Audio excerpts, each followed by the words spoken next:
going to start taking the tub apart now. So I'm going to take the lights off, get all the wiring looms out the chassis, disconnect the filler neck for the fuel tank, and then hopefully just unbolt and lift the tub off. But it should be quite straightforward. If you come to do this yourself, don't be surprised if you find some odd wiring. I have no idea what they've done. I can't imagine that's standard, but it's just joins and everything, so don't be surprised. Just be careful when you're pulling out your cables, mark up what's what, and yeah, try not to get confused. That light, I had to sacrifice it because I just couldn't get that bolt off. I'm sure it's going to be the same for that side. Yeah, so I'll have to sort this mess out.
One?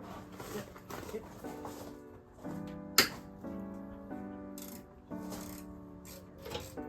It moving? Yeah.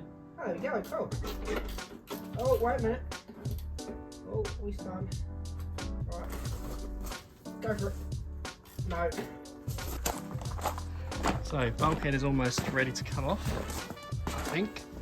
So, just trying to get these mounts off. but I've got the original, I think they're original flathead bolts, which aren't really helping us very much. So I'm just going to cut those off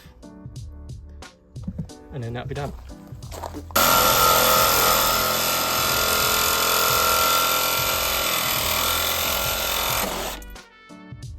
Right, just got to push that through and then we're ready.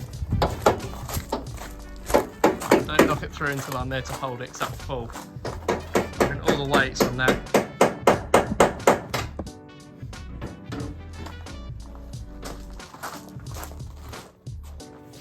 Yeah, you hold it. Hold it. Oh, wait a minute. We're being held up by something. Right, we're being held up again. Through. Wait up. That is connected, isn't it? It goes. Oh, that speeder. Yeah, looks like.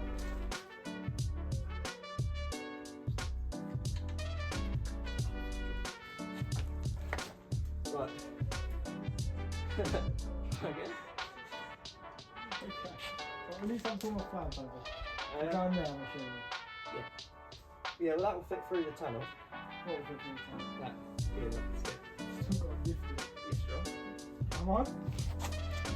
Okay, you get on your side. Ready? Yeah, mate. Got my quarter. Pause. What a lump. It's quite heavy. It's heavier than I thought it'd be. Right. What a lump. Right, ready to move that?